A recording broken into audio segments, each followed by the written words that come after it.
Welcome to Nintendo Dads episode 4. Welcome to Nintendo Dads episode 540, recorded today, August 14th, 2025. On tonight's episode, we played some Dragon Drive. Is it a drag or do we like driving it? We've also got a ton of questions. We may talk about some Mountain Dew flavors. I don't know. It's been a pretty quiet day, so this is probably going to be a train wreck of a show, and it's probably going to be 3.5 hours because that's typically what happens when we don't have the news. Jesse, cue the music.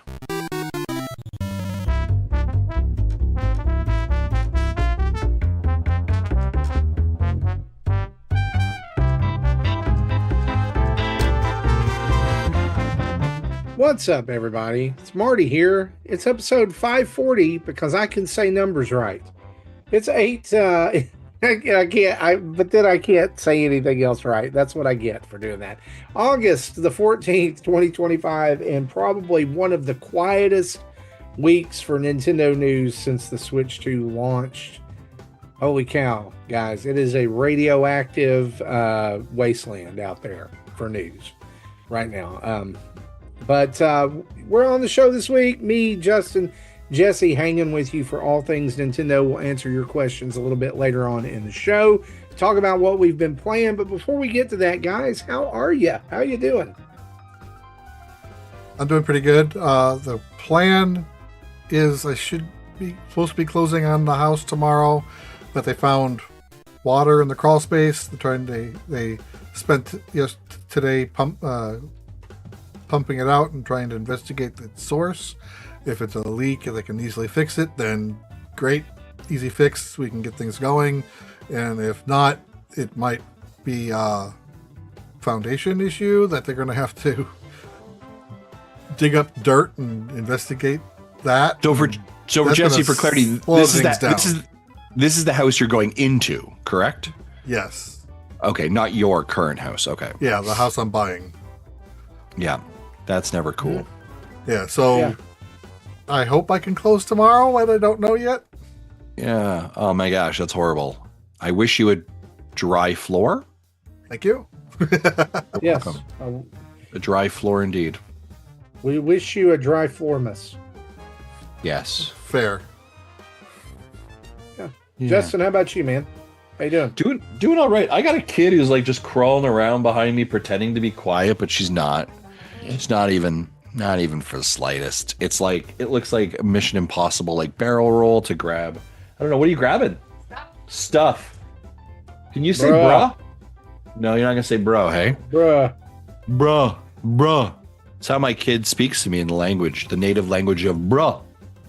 Right. So yeah, I'm doing all right. It's going all right up here. If I didn't already have a title set, I think that would have been it. Right. Yeah. Today I was making a Thai turkey rice dish. Right. Again, it was actually a recipe provided from Hello Fresh when they did their Mario Week a couple of years ago. And it has Thai peppers in it. And I don't do well with hot food, but I made the dinner and I cut up the Thai peppers and put it in. It's great. And I think some of the residue is left on my fingers.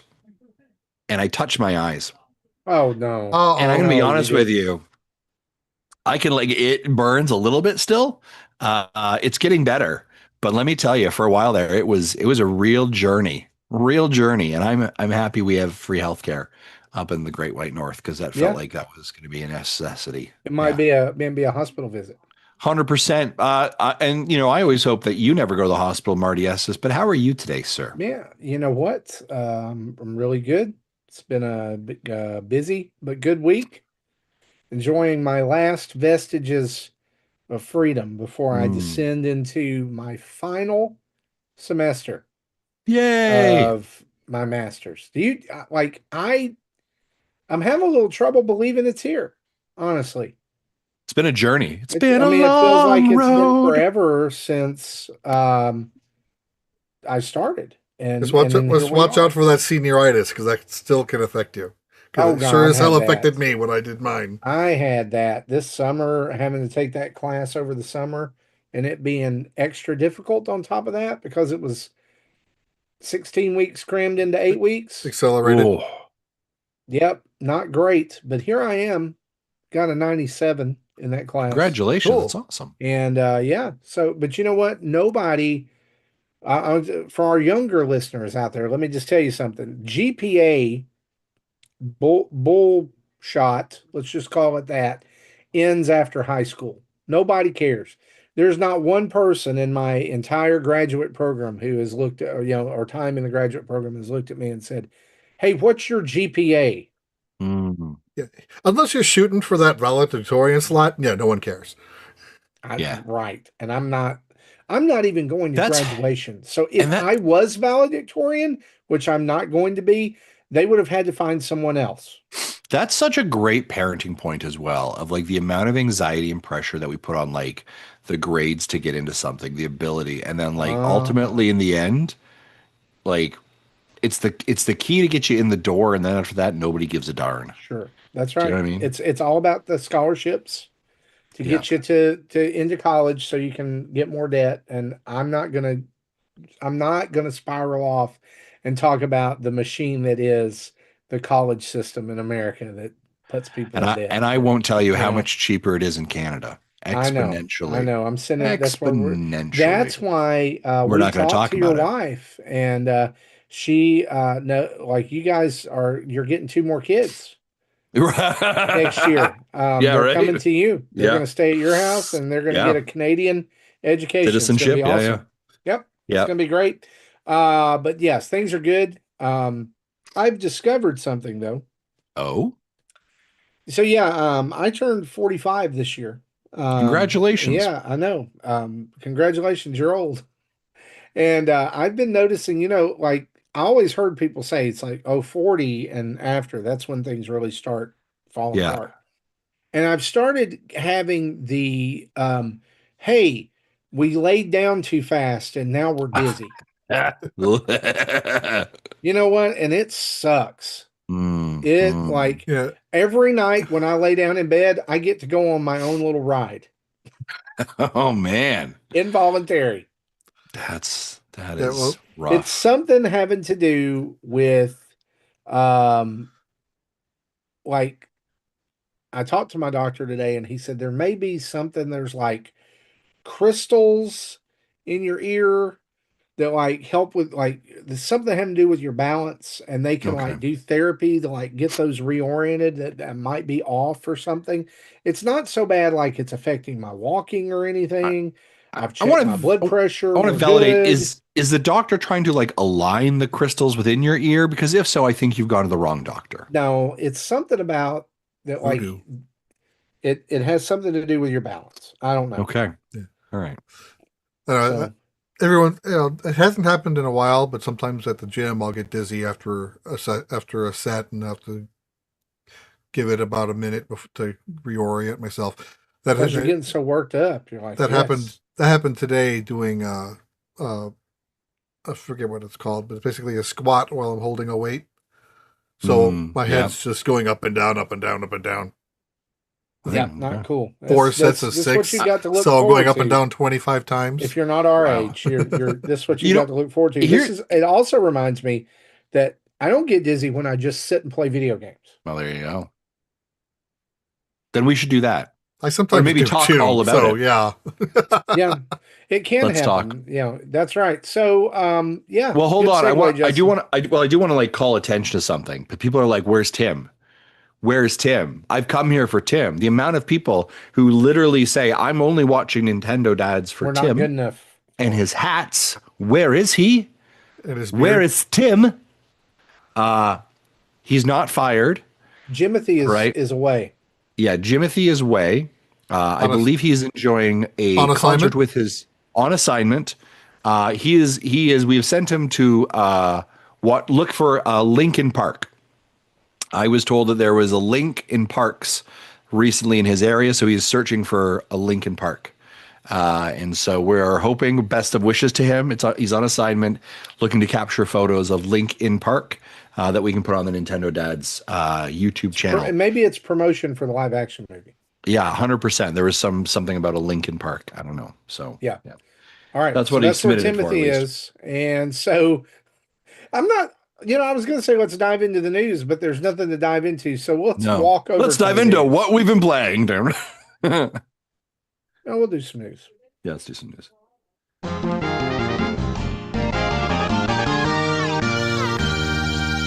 That was the most non-enthusiastic news send ever. So, yeah, we'll do some news. Yeah, why not? Why not? Anyway, our news, whether we have any or not, is brought to us each and every week by you guys over at patreon.com/Nintendo Dads. That's us, where for as little as $1 a month, you get to be part of the greatest community on the internet.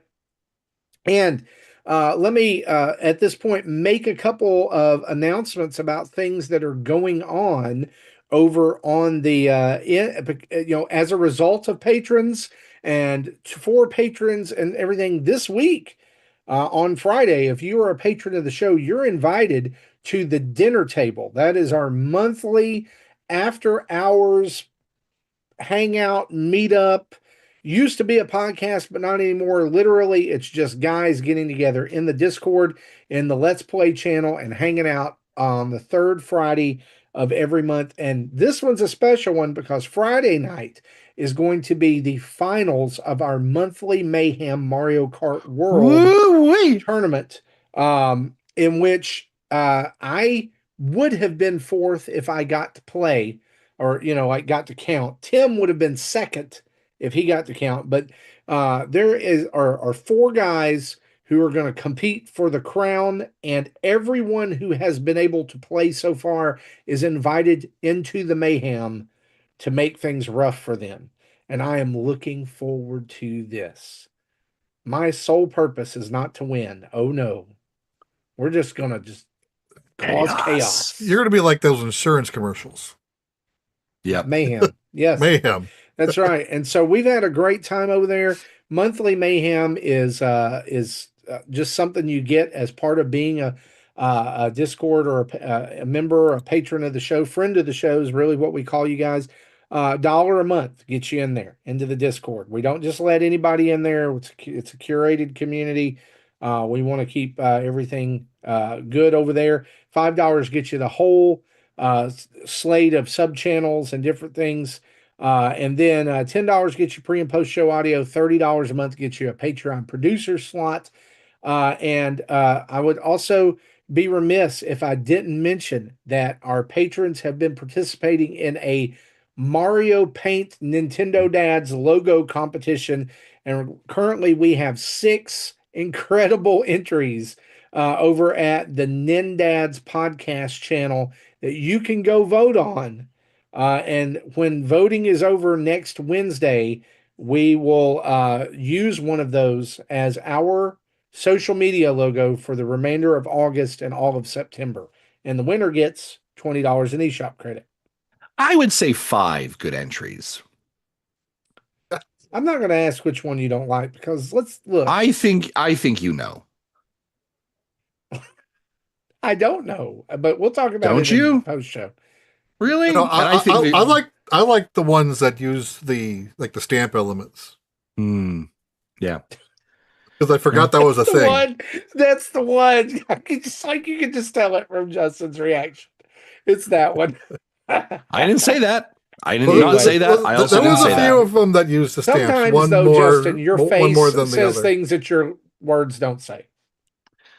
Fair enough. Yep, there you go.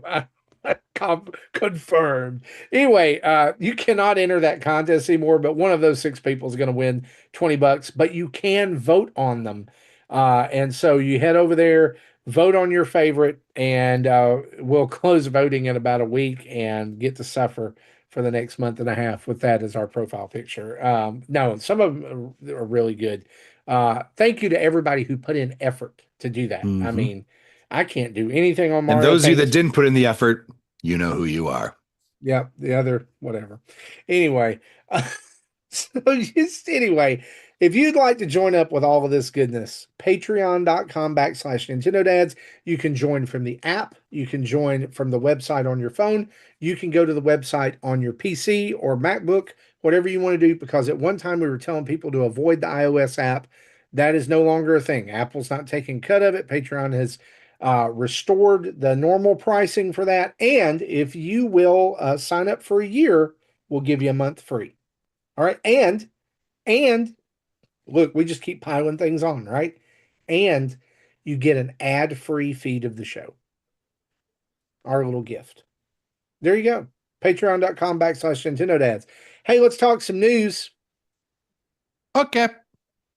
There it is. No, seriously, guys, honestly, not a lot of news this week. Don't know if it's because we got 2 weeks worth of presentations or what, or if Dragon Drive was just such a huge release that Nintendo needed to let that sit and kind of waft in the air out there.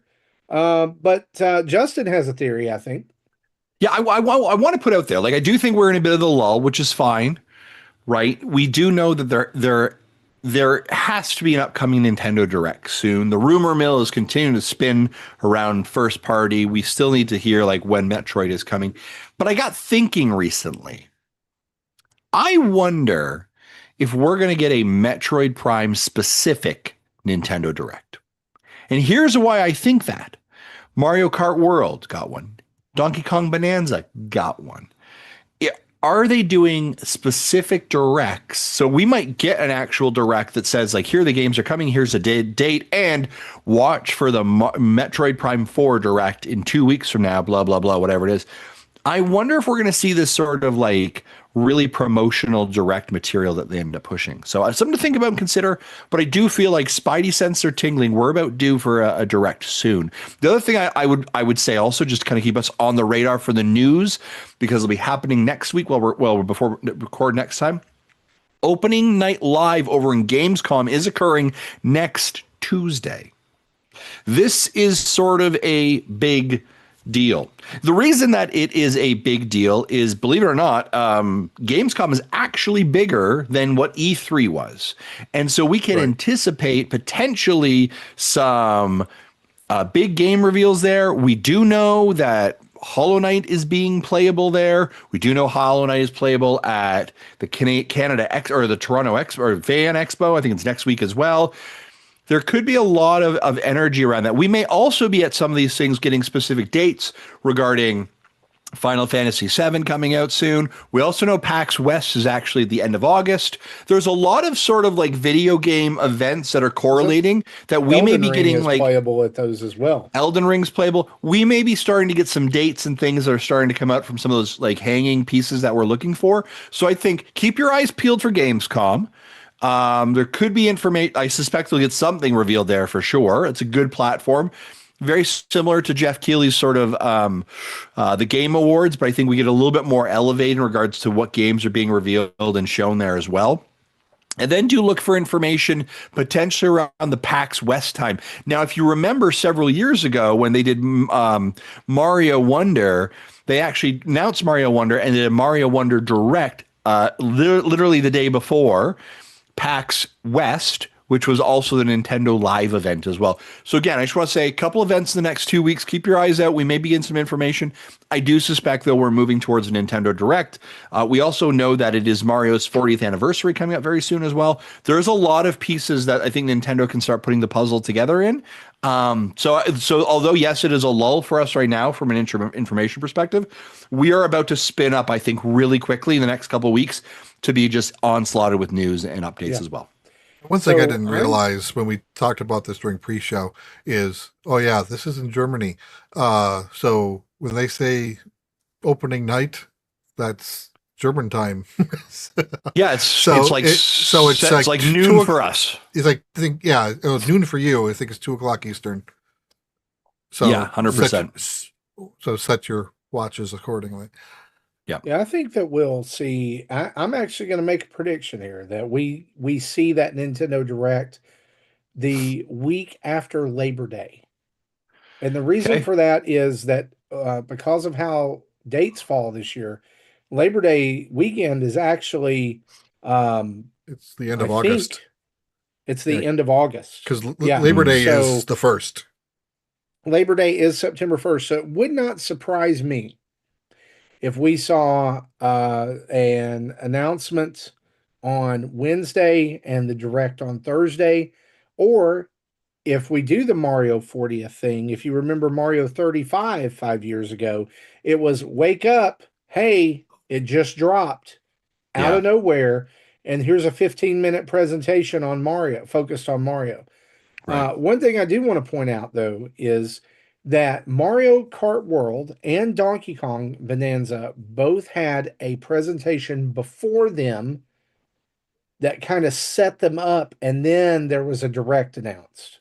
And Mm-hmm. so I fully expect that we will see the same thing with Metroid Prime 4, where we will see it during the next direct, and then it will say a Metroid Prime 4 focused direct is dropping on blank when you, and we will we'll get more information at that time. And that's where a release date will come. Yeah. That's where all the version specific crap and all of that will be. They're I I really believe that that direct will be longer than the ones that have been for Mario Kart World and Donkey Kong, because I think Nintendo feels like they have to sell Metroid a little bit more. Mm. Makes sense. And that brings up something. I actually caught this tweet or post or something that somebody was talking about, this week, of what Metroid game is your favorite. And I chimed in and I said, I really don't understand why more people don't get on the Metroid train with Nintendo, because people are always asking Nintendo to do certain things. We want more mature series. We want more serious series. We want more world building. Metroid has done all of those things. It has been all of those things for Nintendo. And it's like, guys, it's right there. Right? Like Mm-hmm. this is literally what you're asking Nintendo for, and it sells 3 million, Yeah. or it sells a million. I don't I don't understand it. And even it's even harder for me to understand with Metroid Dread, because number one, Metroid Dread was incredible. And Mm-hmm. if you've slept on it and you love exploration and platforming and even a little bit of horror and the seriousness, it's there. Number two, Dread did a really good job of world building and lore building, tying the Mm-hmm. whole like main game storyline together Yeah. and setting it up for what's to come. Yeah. I don't I, like, what more could you want? well, yeah, I well, don't we're understand. sitting in that Metroid pocket, right? As we are, and we're talking about Metroid Prime 4, and I do think for Nintendo fans, that's the next big one on the horizon, right? Sure. And this sort of correlates a little bit to our conversation we're having in a couple moments regarding Drag and Drive. I still don't feel, as a Nintendo Switch 2 owner, that you have sold me on mouse control. Hmm. And I don't know if Metroid Prime 4 is going to be the one that has sold me on it. I will tell you, my experience with Dragon Drive has not sold me on it as the hook. Do you know what I mean? Like the gimmick that Nintendo Switch 2 has. I don't think it showcased that thing, and I'm wondering if Metroid Prime will get us there. But yeah, I don't know. I'm curious about it and would love to get more experience with that as well. I Yeah, I'll save what I'm going to say till we talk about Dragon Drive. Sure. All Okay. right, I'll go there. But yeah, I think that we'll see something that week of September the first. The first is a Monday. They still have ample time that week to do a direct. Yeah. And it tracks with the past. They traditionally had a September direct. Yeah. That's a really good pocket for them to sit in. So, I, you know, I don't have any inside track on it. I don't know. I just think that feels right. It feels good. And would kind of bring hype leading into fall for Yeah. them, at any time if they did Yeah, it. So, they need to begin to tell their story, right? In regards to what their fall, winter holiday is going to look like. And all they have right now is they're like, we have Pokemon ZA. And that's it, so right? They there's a have to tell that little story. there's a little bit of rumbling that I'm noticing among people online of the narrative is kind of like Switch 2 has bombed, which Yeah, I don't think that's it. not looking at the sales, but just like in the software in the follow up that there's like Mm, one thing I saw earlier, Mario Kart World is not even in the top five right now interesting. in for eShop. Hmm. Two of the spaces are occupied by Madden, so I get that.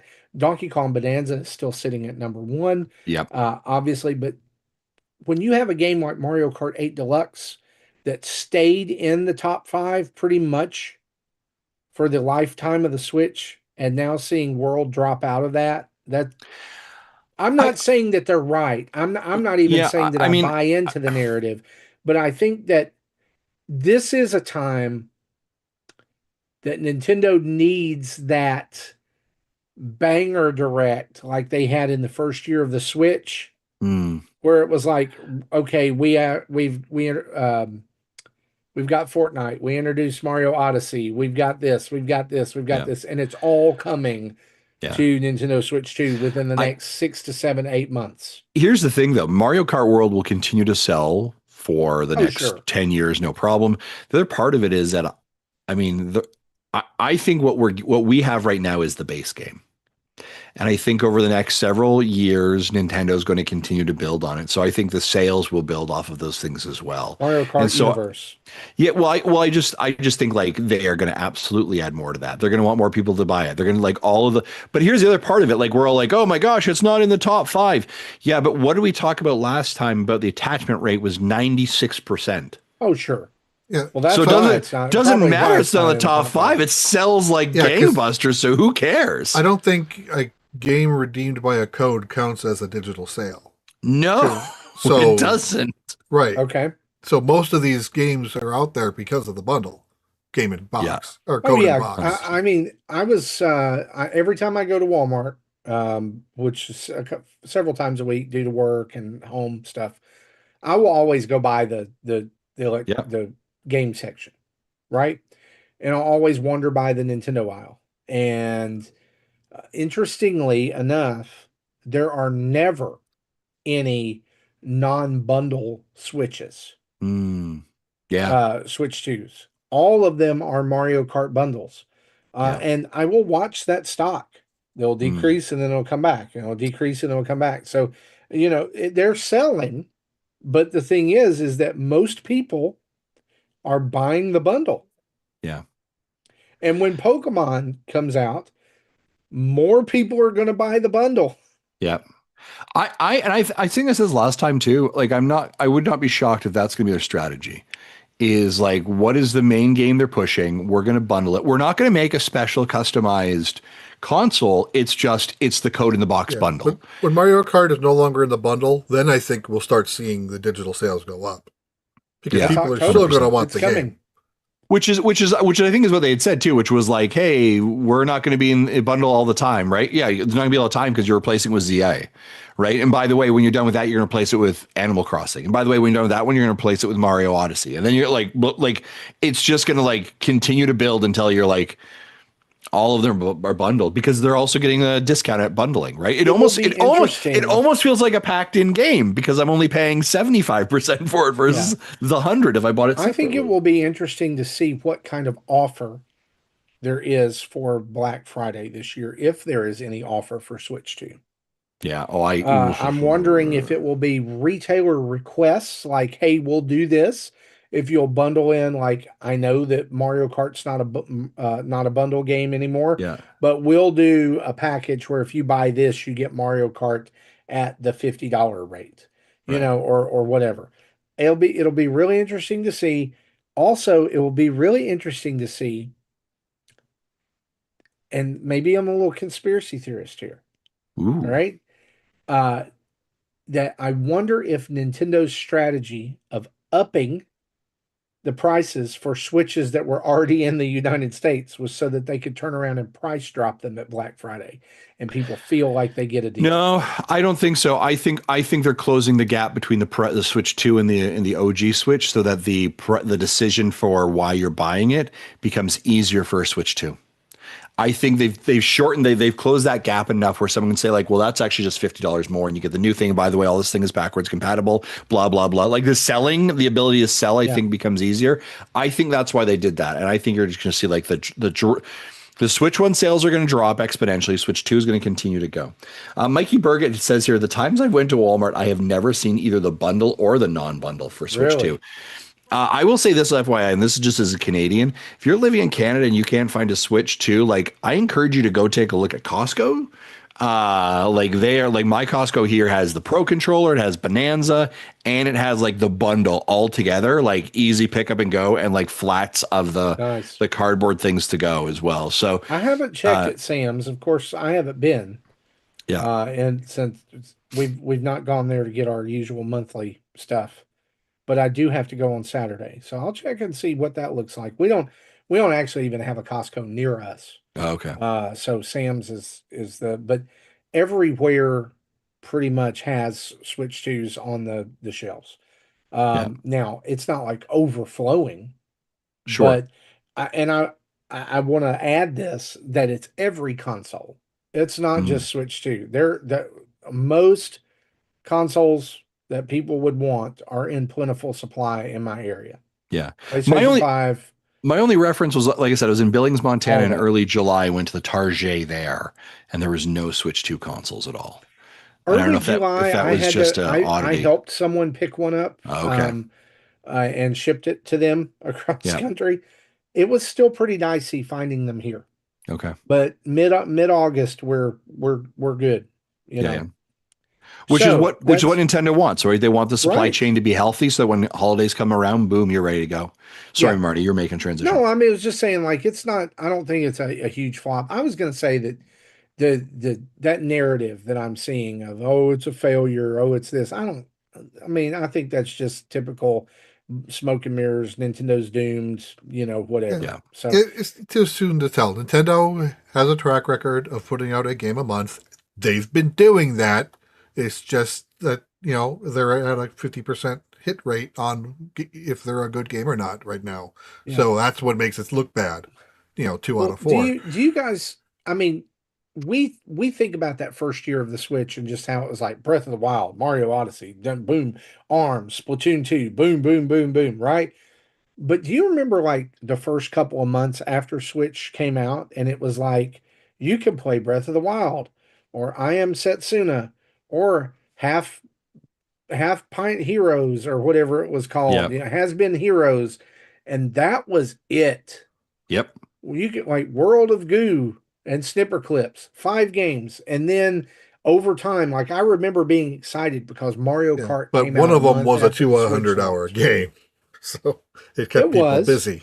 but it, yeah, and I tend to think that I forget that Zelda and both Zeldas, Breath of the Wild and Tears of the Kingdom, are technically Nintendo sees those as launch titles for Yep. this. They Yep. see that as legit launch titles. Like we are relaunching this game with a Nintendo Switch 2 edition. We are relaunching Mario Party with a Nintendo Switch 2 edition. Later on this month, they are relaunching Kirby with a Nintendo Switch 2 edition. So that's a legitimate strategy for them in this early game for having launch window titles. Yeah. I That's a great what I'm point. interested in is seeing if that kind of game that they're playing with those continues into the next 6 months.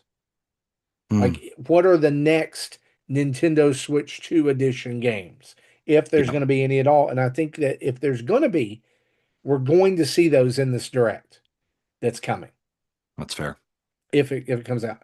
Anyway, that we've spent a lot of time on that. Let me share a really cool nugget of news about Nintendo that came out over the last couple of days, and that is that Nintendo of America and the ISEA have partnered to bring gaming esports to North American schools. Now, you may not be familiar with the ISEA. I know I certainly wasn't, but apparently that is the Interstate Scholastic Esports Alliance. And their goal is to make gaming competitions more social, more accessible, and more rewarding. So, starting this fall, Mario Kart 8 Deluxe, Splatoon 3, and Super Smash Bros. Ultimate, and Nintendo Switch OLED model systems will be used for school organized tournaments and events for grades 4 through 12, reaching over 80,000 elementary, middle, and high school students across 23 states. That's great. So, in other words, Nintendo has partnered with this company to make esports even more accessible than it ever has been before, which is awesome. Like, I wish that something like that, a program like that, would have been around when I was a kid. I could only dream about like competing in video games. I think like for real. 100% esports would have been great, right? We all would have been kings. Kudos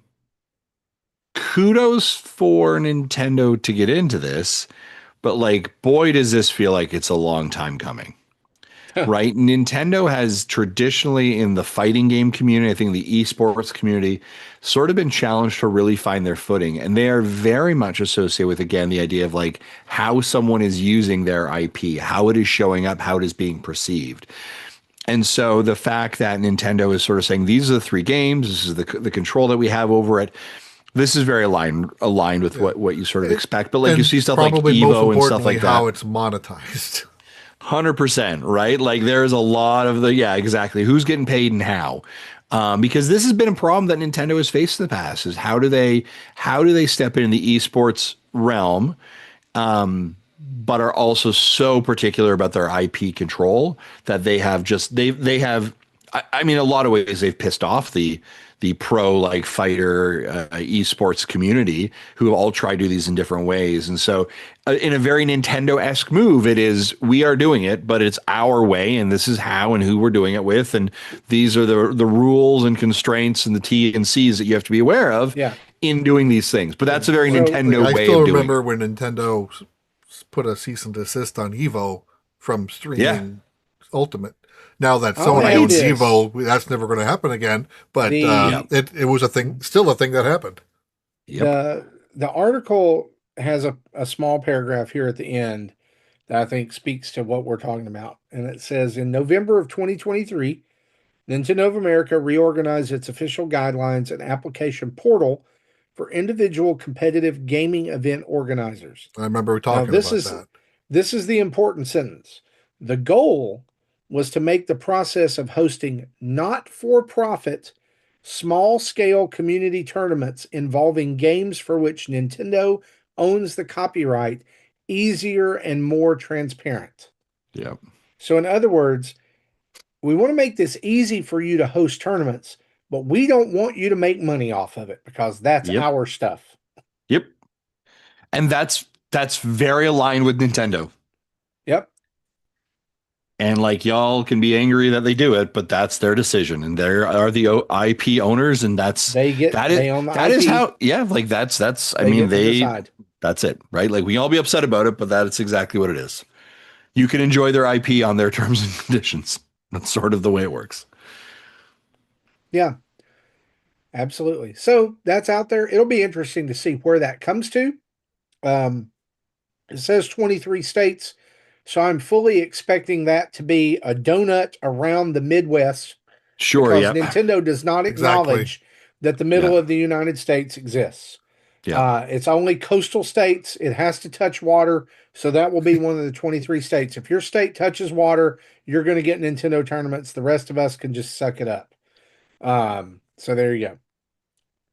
And I know 23 states don't touch water. But that's okay. Hawaii is very alluring to them in this possibility because all of it touches water. I think I was the first person to make that joke, and it's still a good joke. It is. It is. It's fantastic. So that's our news, except for some release headlines that we want to let you know about. Number one, Dragon Drive is out today. That is the new Nintendo first-party game. It is digital only. It's $20 on the eShop here in the U.S., Also out today, Madden NFL 26, which is that's the official release date. If you weren't like Tim, and got the deluxe edition that lets you play a week early. Also on the eShop today, Teenage Mutant Ninja Turtles Tactical Takedown, which is real-time grid-based strategy. Looks interesting. And Off, which Jesse has a video for on our YouTube channel. And also Bendy Lone Wolf, which is another entry in the Bendy and the Ink Machine series. Both Off and Bendy come out tomorrow on the 15th, or today if you're listening to the audio version. And then the rest of this month, I mean, there are offerings, one of which Nintendo teased yesterday, and that is Chibi Robo for the GameCube is coming to GameCube, Nintendo Switch Online with expansion pack on August 21st. This is interesting because this is the very first Chibi Robo game. Also, to get a hold of this, like in physical form, was pretty expensive, right? I mean, this game was going for like close to $200, $150 to $200 in the box. And I've not, like, a lot of people were responding really favorably to this and talking about how much fun this game is and how they're excited that it's coming back. So that's going to be out on the 21st. Shantae Advanced Risky Revolution is going to be out on the 19th. And also on the 21st, Discounty and Hurdling. And we will have a video about Hurdling. And I think Discounty, both of them on our channel. And we'll round out the month with Kirby and the Forgotten Land Switch 2 edition on Starcross World on August 28th and Shinobi Art of Vengeance on August 29th. Which we have a video up for right now. You can check out. I played it. I absolutely loved it. You're talking about the demo of Shinobi. Yeah, Shinobi. I cannot wait for that to come out, man. Oh my gosh, it's amazing. Yep. Yeah. And just on the horizon, some things we want you to kind of be mindful of. September, Demon School, Star Wars Outlaws, Daemon X Machina, Titanic Scion, Everybody's Golf, Hot Shots, Lego Voyagers. That's a brand new game that got announced. Sonic Racing Crossworlds, and Final Fantasy Tactics, the Evilise Chronicles. And then in October, Borderlands 4, Pokemon Legends ZA, Dragon Quest 1 and 2 HD 2D Remake, and Mina the Hollower. And floating around nebulous out there, Metroid Prime 4 Beyond, Kirby Air Riders, and Hyrule Warriors Age of Imprisonment, which says winter. We don't know. That's maybe winter this year or winter next year. Who knows? That's all our release dates. So that's our news. Justin, do we have an ad this week? We do not, no. Other than, here's our ad. Ladies and gentlemen, let's tell you about Nintendo Dads. You're listening to the show right now. It's pretty awesome. You should subscribe. You should go over to our YouTube channel, as a matter of fact. If you want to do us a huge favor, go to our YouTube channel, hit subscribe, hit the bell button so you get notifications. Watch some of our videos. That would be great. We've been trying new things. I've been using the Meta glasses more and getting some interesting video stuff. Genki just sent me a whole box of new accessories. Are they better than the ones that they had to sort of recall? I don't know, but I actually do know. But the only way that you can find out is if you go to our YouTube, and there's a lot of first look videos, and sometimes I eat burgers and taste test McDonald's stuff, and sometimes I drink large amounts of Mountain Dew, and then I feel very sick. But you can only catch that content on our YouTube channel, which you should go check out. All right. You feel better now? We'll let Justin catch his breath. Let's discuss.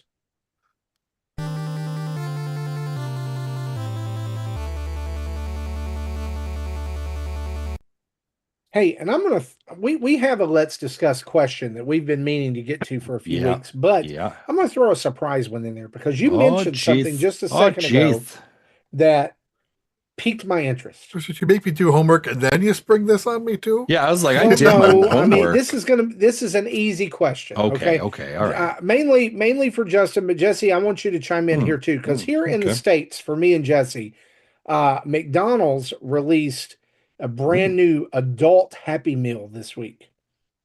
Yeah, so I don't know if Canada gets these, but here in the United States, McDonald's marketing team has figured out that they can mine the nostalgia mines of kids who were raised in the 70s and 80s and early 90s who are now adults, and they will pay stupid amounts of money for what is called an adult Happy Meal, which is really just one of their meals, and then they throw something on top of it that makes you pay $12.99 for it.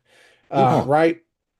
And Yeah. so this week they released a new one, and it is the McDonald Land Adult Happy Meal. So it's going back to the 80s with Ronald McDonald and Grimace and the Hamburglar and Mayor McCheese and all these ooh, personalities, that you kind of yeah. grew up with if you grew up in the 80s. Um, do you guys have that meal right now? We don't, but it's interesting because like Canada's, and so a couple things. I actually worked for McDonald's for like 7 years. That was my Okay. job that I did during university. I was a swing manager, and so I have a long history with McDonald's. With my favorite fast food restaurant growing up, Big Mac meal, right, number one.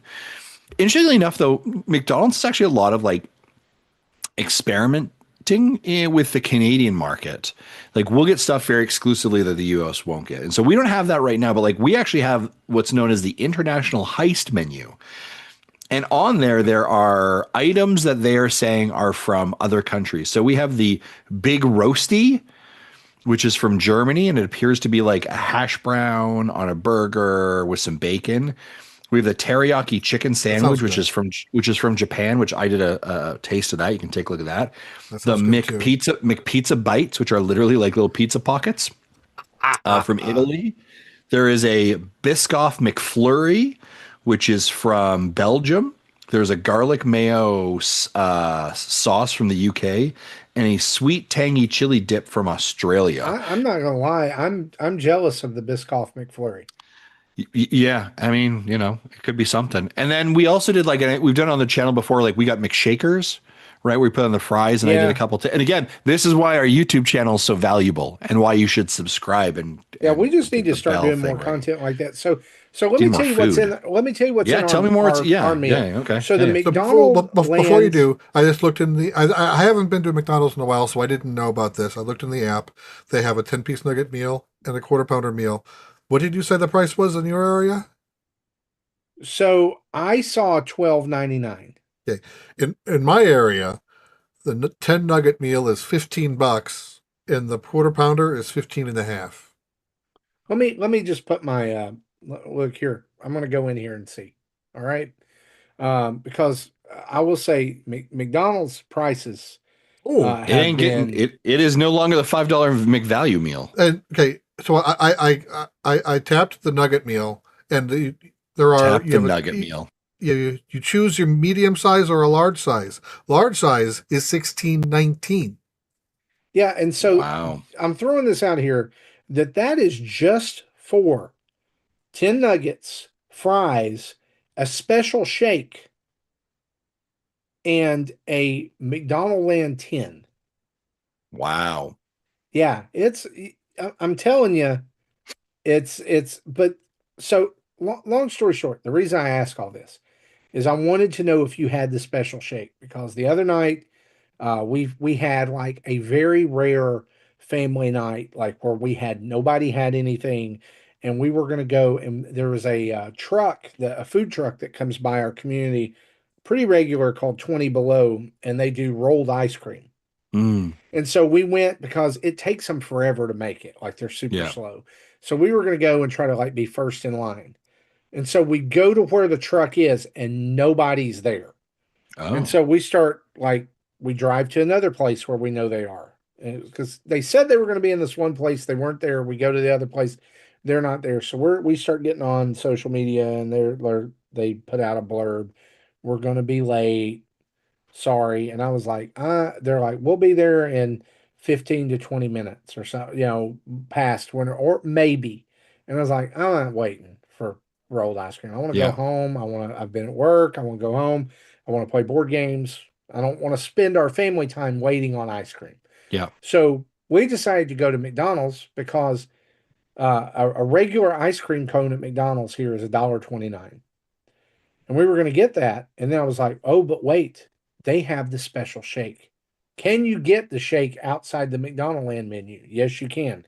So they have what is called the Mount McDonald Land Shake, which is a blue shake topped with pink whipped cream. that tastes like a combination of like blue raspberry and cotton candy. Huh. It Interesting. was, I thought it was good. My daughter thought it was good. That's what she wanted. My son and wife, they were just like, no, we're not getting that. We're getting ice cream cone. But it just, it's so funny that you guys like, they promote this really heavily here, Yeah. and it's like, oh, people in Canada, they don't care about this, you know.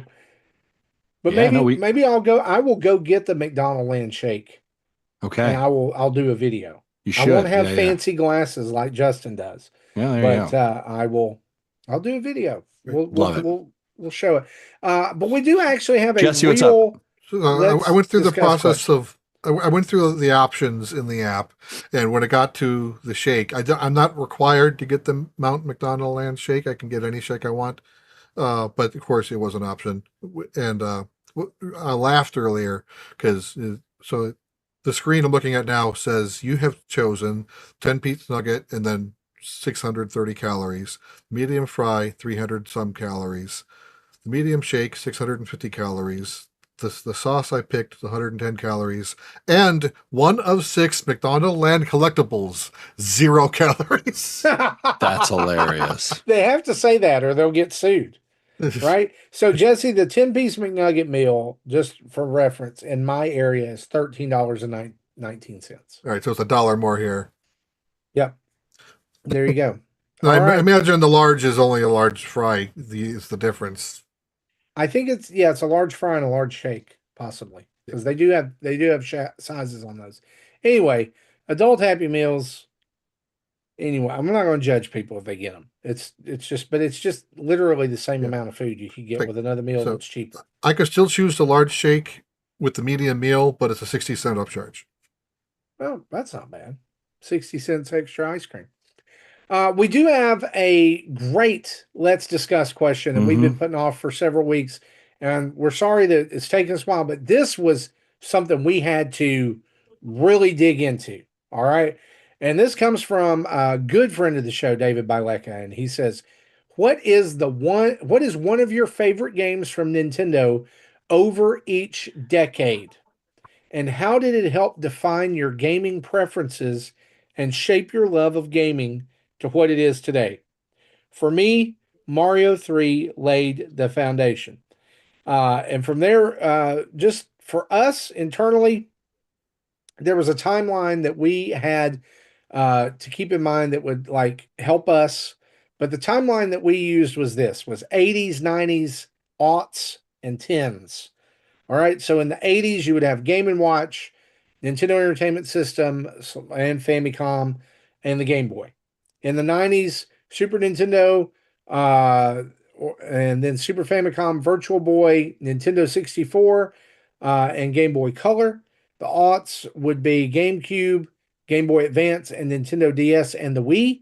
And then the tens would be Nintendo 3DS, Wii U, and Nintendo Switch. So we have come up with our lists. Well, we're going to start first with Tim's because Tim's not here. I'll read his and then we can share ours and share some of your memories. Tim says, started in the 80s with Super Mario Brothers on the NES at Kmart. But since I didn't have an NES, my first Nintendo product and game that I owned and heavily influenced my love of mobile gaming is Super Mario Land on the Game Boy. In the 90s, it was all about SimCity on the SNES for me.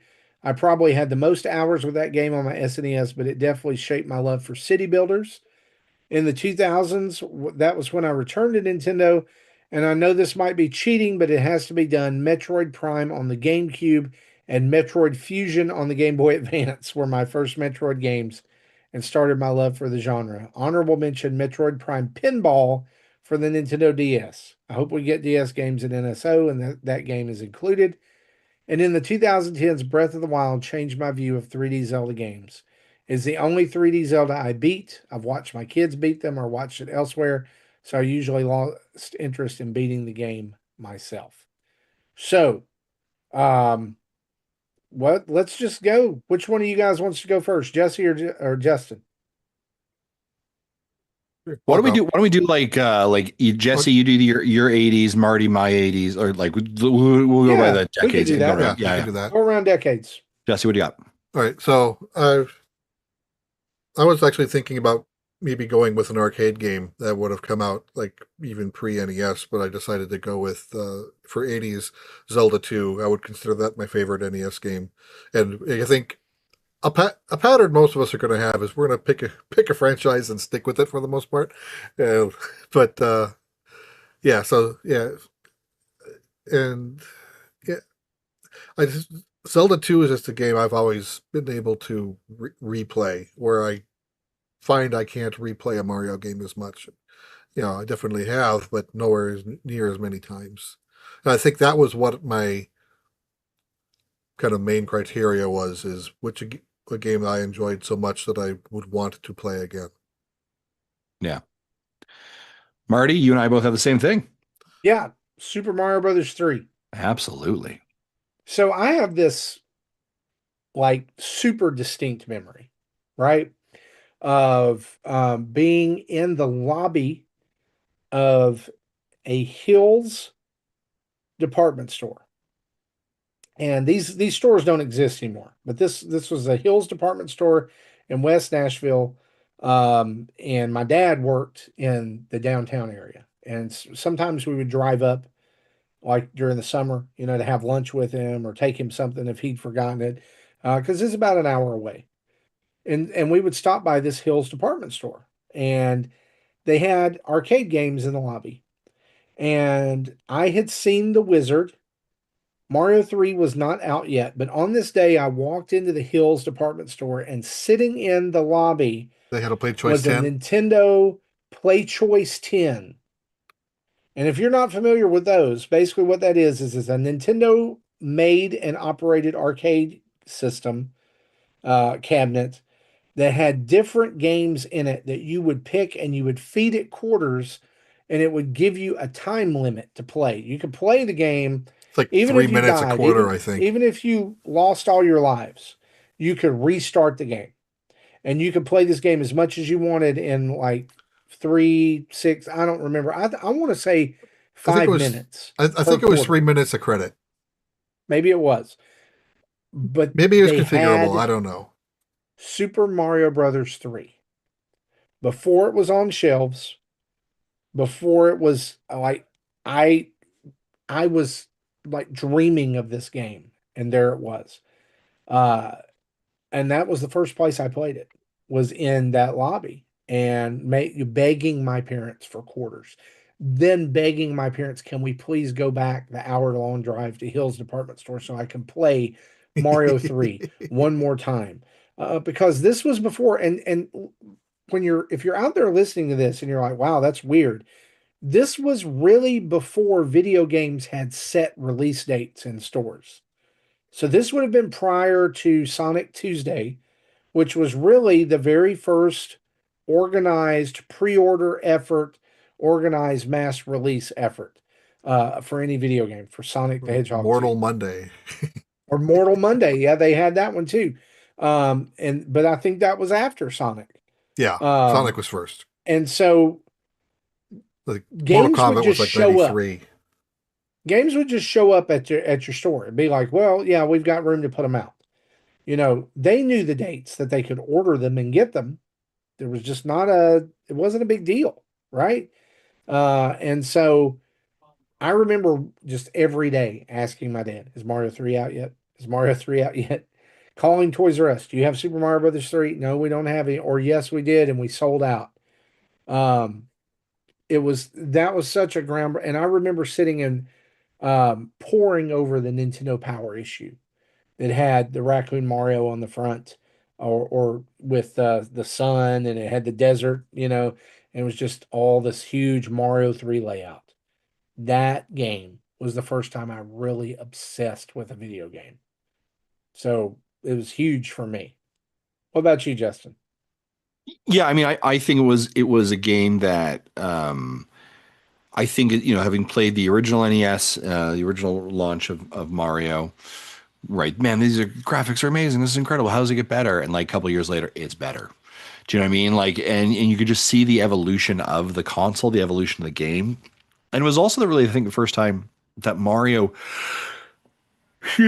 really became sort of sunk into the culture, right? He really became at that point like we had the movie, we had the Wizard about Mario 3, right? In there, we like you started to see Nintendo really sort of like become saturated into pop culture and the zeitgeist of the conversation. And Mario 3 for a lot of people was sort of the game that really like if you went over to a friend's house, they had like Mario Duck Hunt and definitely Mario 3, right? And some other weird things. But like Mario 3 was sort of always pieces of it. And I remember just like the change of going from like side scrolling to, oh, it's a map. This map, oh, you go from here. There's different worlds that you can warp to, and like you can visually see it, and like it just dynamically changed. And And some like even worlds like are the optional depending on where you want to go. yeah, and then even like the, hey, you can actually go behind the screen in certain areas. Like it just became, it was an evolution that became addictive, and the really, and also like, hey, Mario did, he's now super.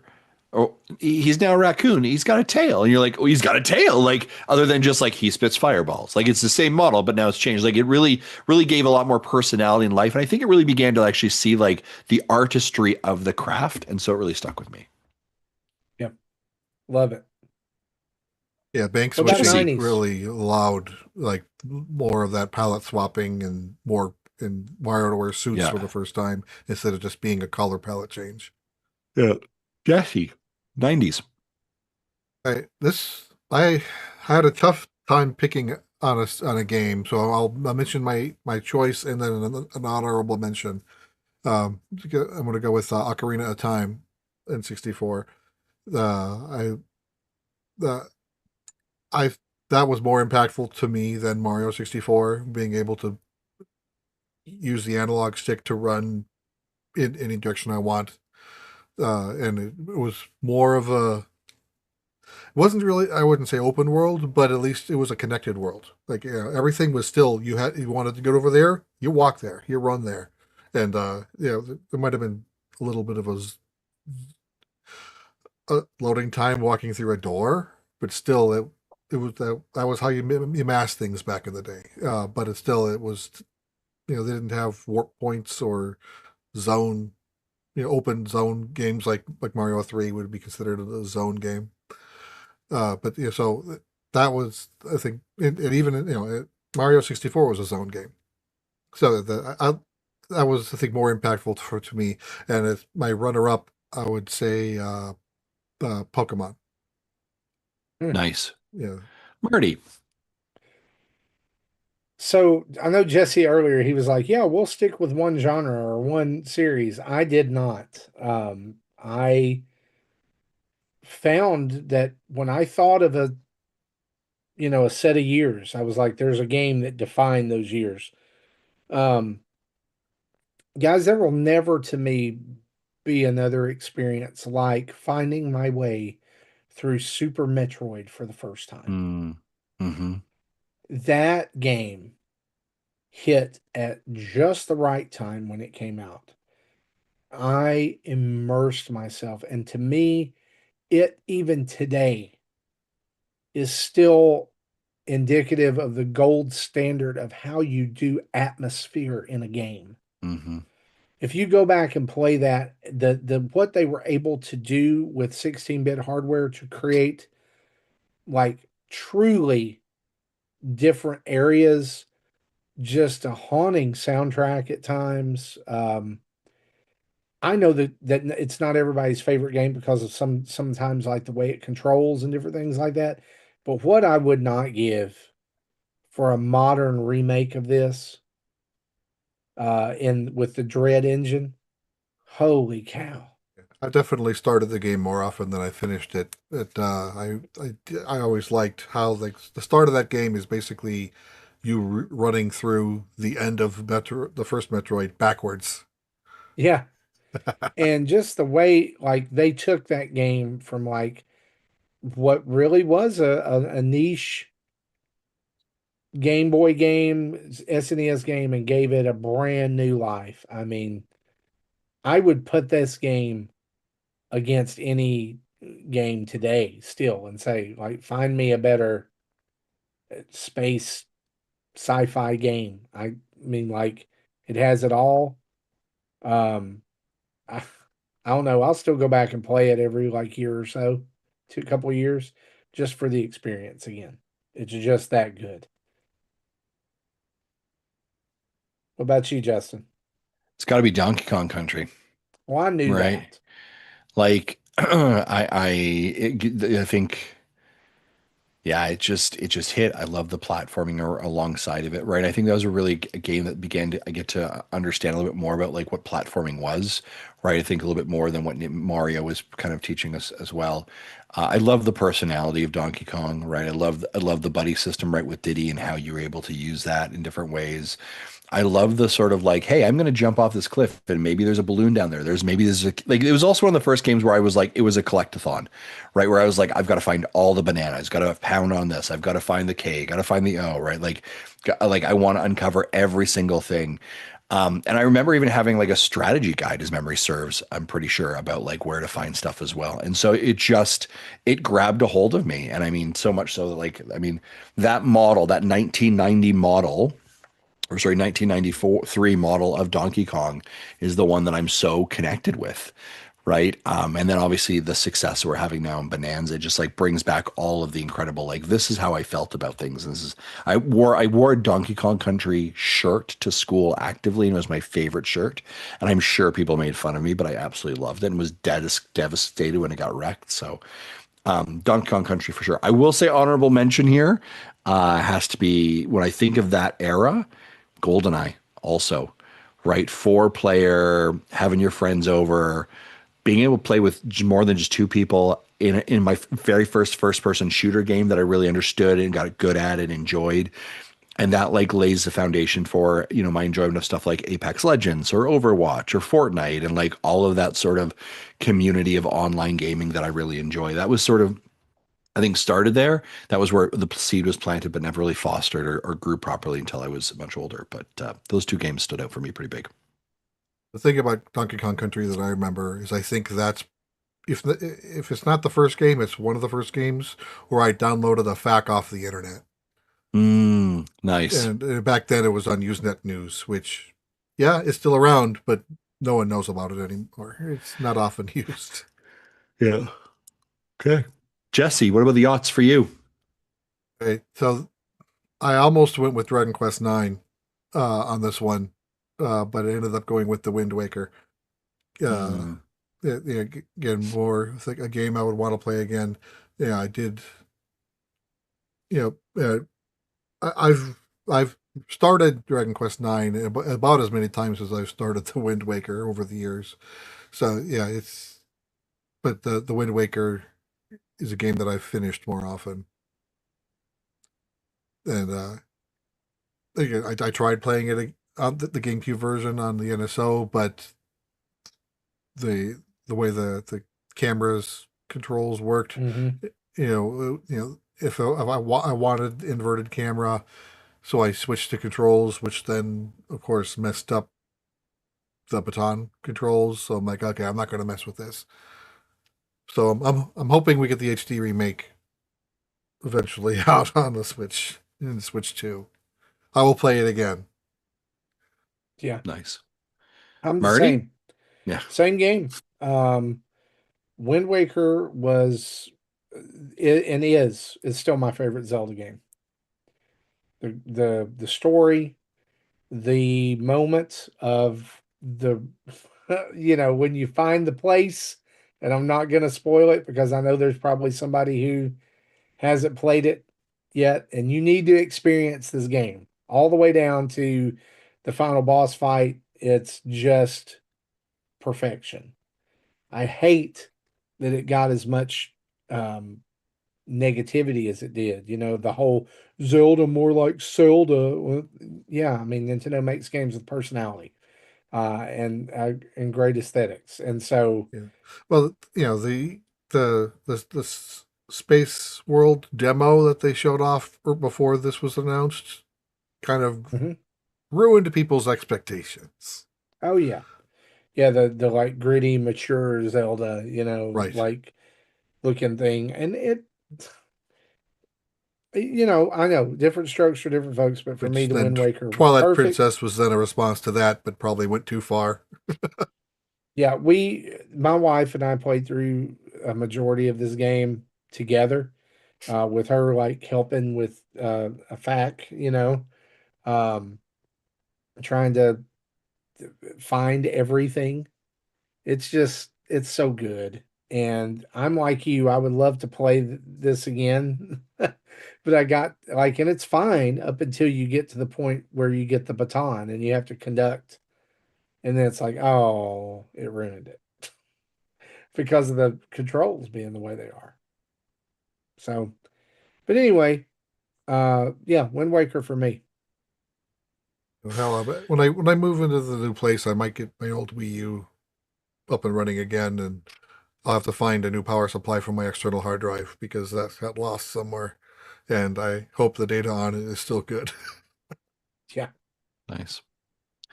For me, I will make a very bold statement here, which is if it was not for this game that I'm about to reveal, I don't think Nintendo Dads would exist. And so for That's that's me, fair. that game is Wii Sports. From 1998 to 2007, 2008, I stepped away from Nintendo. Did a little bit of video games. I had a PlayStation, I had PlayStation 2, Resident Evil, Final Fantasy 7, but I was completely out of the Nintendo world. After decades or a decade and a half of sort of being all in, I took my chips and went home. And I You're in your distinctly bad remember, boy phase, right? yeah, I was. I was in my punk rock bad boy phase, where people had to bleed if it was real. And so I remember being in the office where I worked and having like played a Wii, and I thought, oh, this is a lot of fun. It'd be really cool. Maybe I'll think about getting one. And I remember Jody being like, oh, yeah, that was like, we had a lot of fun. That was really great. And I was like, yeah. And we hadn't thought about buying a video game console for the house. And I remember one of the team members I have, they're like, did you know that there are like Wii's down at the superstore? And he's like, I'm going to go buy one. He's like, do you want me to buy you one? And I was like, yes. If it's there, buy. It was like just instinctive. I was like, yes, do it, do it. Right. I don't think Jody and I had much of a conversation about it. So I was just like, we're going to go buy a video game system. And sure enough, they got it. And so they came back to the office and then they handed it to me and I gave them the money or whatever I had. And they're like, here you go. And from that moment on, I got sucked back into Nintendo. And it was just the amount of times we sat around and played bowling, like stupid, just throwing your arms bowling or hitting the baseball bat. Like my in-laws ended up having one. Like we would like drink all night and play Wii Sports. Like it was just ridiculous. So that really brought me back into Nintendo's ecosystem. And that really brought me back of like, no, I really do love these games. And I really do love what they accomplish and how I feel playing them. And that really rekindled my love for Nintendo, which brings us to where we are now, nearly 20 years later, and still being such an advocate, such a fan. And again, of course, having this podcast, which is over 11 years old, talking about it. But that was a turning point. If that didn't happen, no, I wouldn't. We wouldn't be here.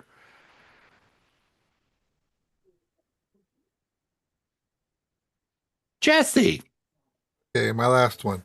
So 2010s.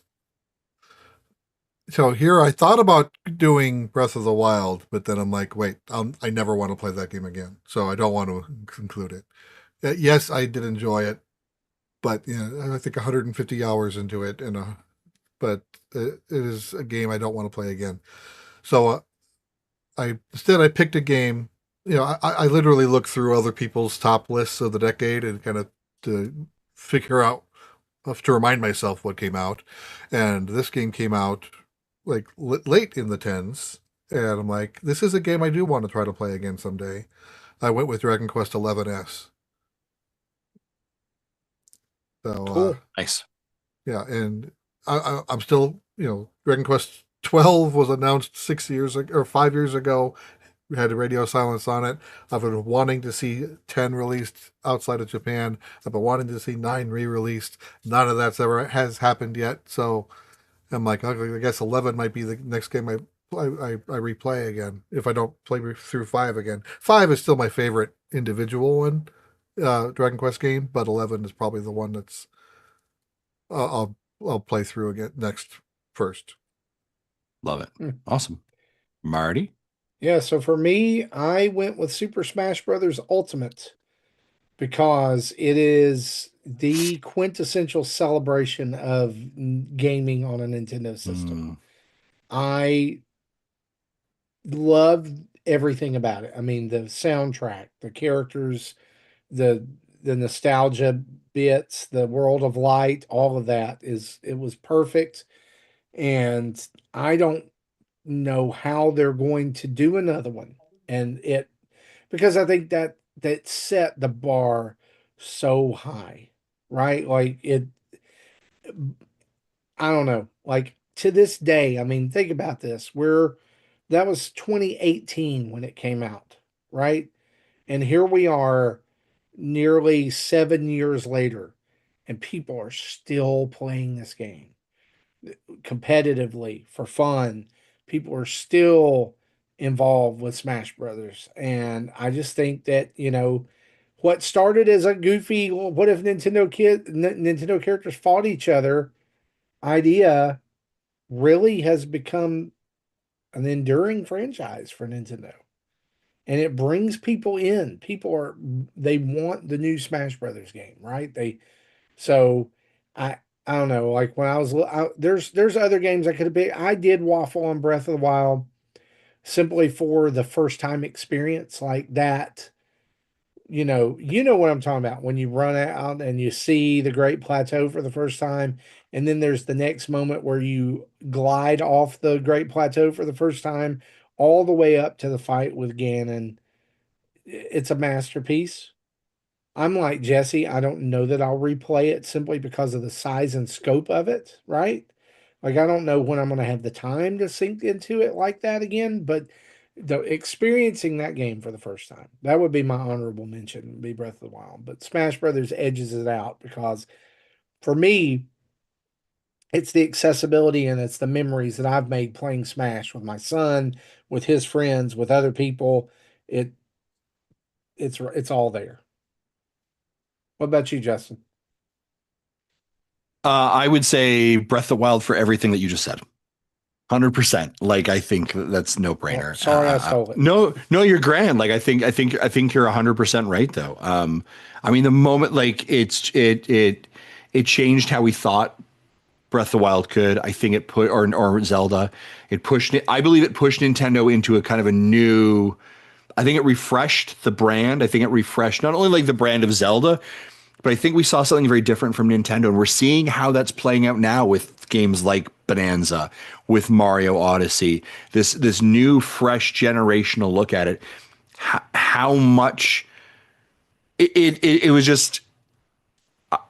There are moments in your brain that sit there from a game, and that's one of them. To your point, the walking out, hearing that music hit, and you're just like I know where I was, what I was doing, sitting down, and that's an experience that just like was unbelievable. And to tie that into NPS, this is on a system launch, right? Yeah, That was an incredible opportunity. So yeah, absolutely. Great list, guys. I think that the great question. I mean, we could probably make a top five list from every decade, but yeah. boiling it down to number one, that's a huge task. And so, thank you, David, for sending that in. Mikey Burgett also asked us a question that's a little similar. We're going to take a week on this one too and take a Yep. lap, but I want to read it out for people just so you can be thinking about it as well out there. Um, GameRant.com just put out a list or recently put out a list about the most important Nintendo games of all time. And he asked, what would you say are the most important Nintendo games in history? Do you agree with this list from Game Rant? And here are their picks. Well, before And we'll you come do, back.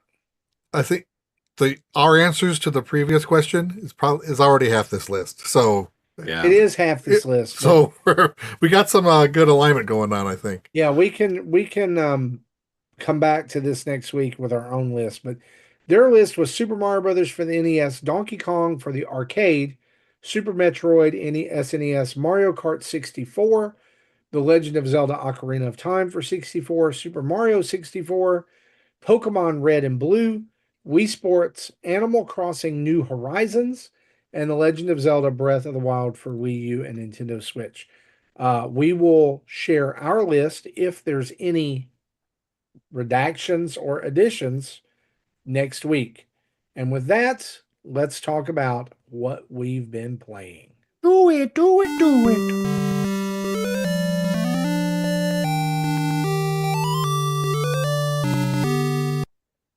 All right. So, Jesse, we're going to start with you because you have one game in your list this week. I do. One. What is it? So I have Off, which we got a code early, about a week earlier. The game is still isn't out yet. It comes out on Friday. It's before PAX, I've never heard of this game before. We happened to see this on this big digital display board outside while we're in the rain at the end of our day one, waiting for a taxi to not, or an Uber to not bail on us because they don't want to drive downtown in the rain. That was miserable. But anyway, we saw this advertisement for a game called Off. I'm like, okay, that looks interesting. It was like offtherpg.com was the website. So I'm like, okay, I think I want to check out that their booth tomorrow. And I did. I didn't get a chance to play it, but they did have some demo stations out. I did talk to one of the people who works for the publisher, and the information I got from them was that this was originally a PC indie game in the early 2000s, and just brought up to modern specs to be played on current day consoles. Some of the puzzles and gameplay was modified to be more along lines of current gameplay, but some of the more other aspects of it that kept its challenging methods. I'm like, okay, that sounds like interesting. So I did a first look, played about 50 minutes over the weekend. Since it was before embargo, I couldn't live stream it, but that video went out this morning, so it's out there now to see. It's the premise. You control a character named the Batter, which, like, the game knows that it's basically an avatar being controlled by an outside force, meaning me, as the player. In fact, it asks me for my name separate from the name of the Batter. And the Batter is able to talk. He doesn't talk in many words. He, kind of reminds me of, My Little Pony. Yup, Big Mac character. He, the first NPC you meet is this cat who talks in word salad overkill. In fact, I think Blanco saw the first few minutes of my play and already reacted to that. He's like, what kind of reading comprehension does he expect these players to have? But it's only that cat that talks that way. Most of the other NPCs are in the middle. They talk relatively normal. So and the Batter knows that I don't have a voice of my own. And I think the cat even asks to talk to me, and the Batter says he can't talk. You can only talk to me, even though he's controlling me. So it's like this weird meta going on. So, your task is just to purify everything, to get rid of to destroy the spirits. So you are brought into this, what they call a smoke mine. They say the world is based off of 4 major elements, one of which is being smoke. And I've been introduced to 2, and it was called itself the first of the 4 elements. I've been introduced to 2 other elements since then. of which just each described as the first of the four elements. So, okay, they each have, everyone has an interesting perspective on which element is best, apparently. So I went through the mines, like halfway through the mines, I surface and someone else says, "Hey, my barn's got ghosts in it. Can you purify them?" And I'm like, "I'd rather do the mines first." And he goes, "Oh, come on, do the barn first." Okay. So it's really no pushback there. So there's uh kind of, it does kind of have old school game mechanics. So like the first thing I realized I needed to do was get some scratch paper and a pen out and take notes like I would if I was doing an escape room game. And then also to draw a map because there's no in-game map. So I don't know if you'll be able to see this, but nope, not without me taking out the background. But I have a map drawn of the first area. And one thing that caught me off guard was I ended up at an elevator. And this is after the recording. This is while I was playing it last night. I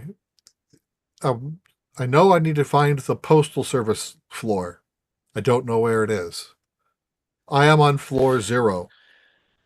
And I'm told the roof is on floor 99,999. So there are 100,000 floors to this building. I know that, like, 1 is the ground floor. I'm at 0. The roof is at 99,999. So I do, based on the clues I'm given, I do find out what is the right floor that I need to go on. And in there then opens up another puzzle. I need to find a 6-digit code now to get into the next lift, of which I got a hard game crash. And I think it was kind of humorous how it happened. And, most people probably wouldn't have thought about it as much as I did because, again, I have a computer background. So, and I think I've kind of pieced together what happened. In fact, I wasn't even sure that what I was going to do was going to work. It didn't. So here's what happened. At this point of the game, there's 2 people in my party. The batter is still alive. The other party member, named Alpha, is dead or 0 hit points. The item I was ready to consume refills my party's hit points and CC. I don't remember what it is. It's basically your magic points. When I hovered over the item, I saw like the bars of both players glowing. Like, this is what's going to happen if you use it. So it looks like it would revive my dead party member and heal it. But as soon as I triggered it, got the crash. So either it was not meant to heal my dead party member. That's reasonable. Or it should have revived and healed my dead party member, but only tried to heal but not raise him, causing a conflict. Game didn't know what to do. It died. That's my theory. No idea if that's really what's happening. So I just have to be careful about using that item before hopefully the game gets patched out and doesn't crash. But while in the area I'm in does have some pretty hefty battles, and I will have to heal myself, so I'm going to have to be careful about using my heal items. So yeah, I am liking this game. I do plan on going back into it with what time I have. I'll probably do it a little bit this weekend. And I don't know how long this game is, so it'll be a mystery to see if I end up finishing it or find some new shiny thing to play and I end up dropping this one.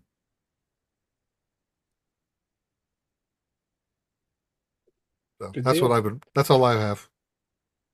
Justin, what about you?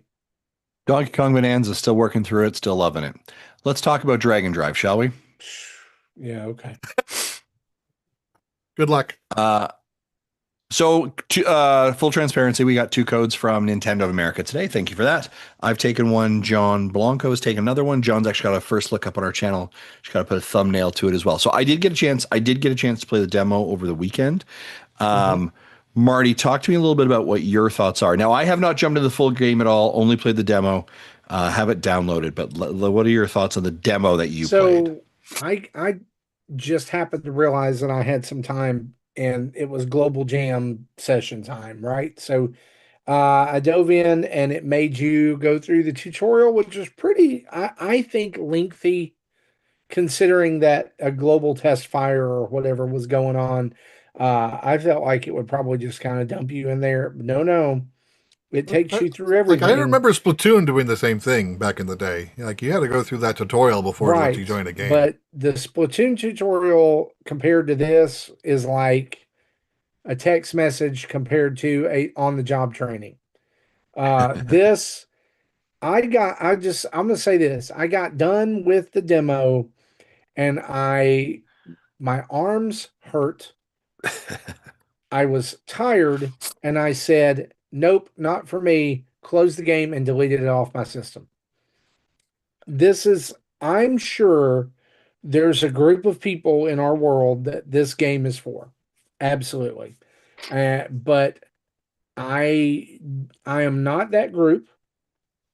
And like Justin said earlier, before we got on the show and started, it was kind of pre-show talk. I'm pretty sure this is not the game that is going to make people go, "Oh, mouse controls are it." Right. And if that's what they were going for with this, then that's a failure. If it's not, and they just thought, "Okay, cool, mouse controls," then sure. There is no way to play this game any other way than with both Joy-Con in the mouse position. That's it. I didn't like it. It wasn't for me. I don't know if it's because I'm not a sports guy or if it's just that I don't like the way this game Yeah. controls. I was going to ask, Uh, how did the dual mice feel? it Because doesn't feel bad, no but I one's will ever say really that played a like dual mice game before. trying to do that on my couch without a mouse pad and do it on your legs, and they tell you that it's great to do it on your legs. Well, it works okay. So, what about you, Justin? What's your thoughts? Yeah, so I played the demo for it. I here's the thing I want to say, like, right, I like the fact that this is different, right? This is definitely an experimental game. They're trying something different, which I think, despite the fact this doesn't hit with what we want it to be, we still need Nintendo to be creative, to be toy makers, to be sort of weird and experimental. So, despite the fact that we may not be loving it, I do say kudos to trying something different.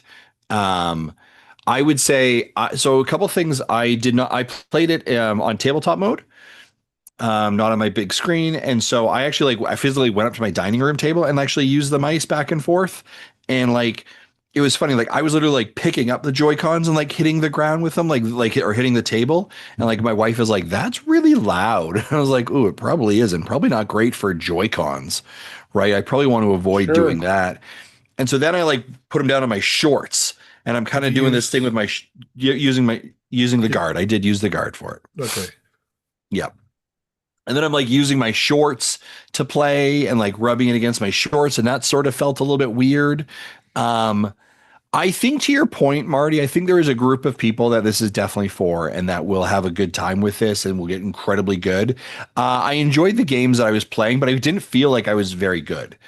Right, definitely felt like the learning curve was really steep, and I was really trying to like, oh, I need to stop, oh, I need to move, oh, okay, I need to back up, I need like, it was I felt challenged regarding the actual navigation of it. But I do I feel felt like like, I overshot the movement a lot. Like it'd be yeah, yeah, like that's a good point of it. I need to turn to uh be able to position myself to shoot the ball. And a minute ago, when I went all the way forward and only went halfway, and now I've gone all the way forward and I'm spinning around in a circle. Yeah. It didn't feel as precise as it should have, and I'm Mm, wondering if it was. I don't think it was Nintendo. I don't think it was the game because I know they fine tune the stuff, the crap out of their stuff. I yeah. think it was me. I think it was playing on my shorts, Yeah. and like hitting a little resistance, that type of Yeah. thing. I again, and I think this is the question I've always sort of had, which is I'm not against mouse controls, but that quintessentially sort of changes how Nintendo has very much approached their gaming console, right? Like, so am I playing on my shorts? Do I need a desk where I need to move everything and actually get like a mouse pad? Like, it feels like I don't know how to use what Nintendo wants me to, and I'm struggling to understand how to be successful in that space. I think to your point, one of the crazy sort of things that I think about this is like it's a game, and I see someone here in the chat says they never mention it's a wheelchair game. Or fair enough, right? It's they call it futuristic machines. For a game that's you are seeing it as wheelchair basketball or murder ball, whatever you want to call it, right? Um, there's not accessibility issues. For a game that's sort of about accessibility, there's no Yeah, accessibility issues, which I sort of like found kind of interesting and ironic. Um, I'll play it. I'll give it some. I'll give it a bit of a go. There will be a community of people who are like this is like they get really good, like they squat up and they're going against. Like I could see where people become incredibly good at this. This for me felt a little bit like rub your head and pat your tummy at the same time, and I was struggling a little bit yeah. with it too much. There's And a. I I mean, yeah like it wasn't just hey, here's a little bit of motion, right? It was just all in. yeah yeah. So that's Dragon Drive. I'll play a little bit more over the full game release of it, but yeah. Marty, what else have you been playing? So I've also fallen pretty hard down the Balatro hole Mm-hmm. again. I actually won a couple of games, and that's what's done it. Um, I don't know. I mean, what else can we say about this game? It's addictive. The one more thing, I love it. It's been a great distraction alongside Pixel Lines 2, which I'm just about to finish. I've got like three or four puzzles left in the main story, and I actually was playing tonight, and like we were sitting in the living room, and I just looked over at my wife and I was like, I'm gonna miss this game. Mm, Um, you know, when it's done, like I'm because it's like my chill out game. It's like got the lo-fi music and just have a cup of coffee and do a puzzle. I've also been playing the WWE 2K25 game. Of course, we got the Bloodline Edition for that, which is like the all-in everything. And so right now I'm working my way through the showcase mode, which I'd already done on PlayStation 5, but to unlock like the Bloodline Edition, the with it being the all-in, like it pretty much unlocks everything except for what is in the showcase mode. So there's still stuff that's locked. There's still stuff you have to go through, and that's characters and arenas and all kinds of things. So I'm enjoying doing that. And I've also been playing a lot of Fortnite. This new nice. season is a lot of fun with kind of like the Starship Troopers kind of bug zapper vibe. Um, Probably will be diving into that a lot this weekend as well. So That yeah, seems to be the that's what I've theme been for playing. August, right? Yeah, Helldivers coming out end of August, which is Bug Zapping, yeah, essentially Starship Troopers, and then Gears of War in some way, right? right. Yeah. Cool. Well, let's jump into our community spotlight. We've got a couple of questions in there. And Marty obviously talked about monthly mayhem, which is great. We have got our dinner table tomorrow with the results of it as well. Let's jump into some of the questions. We've got about a dozen questions, so I don't think we're going to tackle them all. We'll tackle a couple of them. How's that sound, guys? And then leave a couple others for next Sure. time. Yeah. I want to pull out one of the questions that asked in the chat right now, actually, and before. Mecha Dragon asks, what accessories do you like most for your Nintendo Switch 2 so far, either first or third party? Jesse, what accessories are you rocking for your Nintendo Switch 2? Not many. I would say the Pro Controller would be the one I use the most. But other than that, the only other accessories I've attempted to use would be like the camera, which I didn't like Nintendo's camera.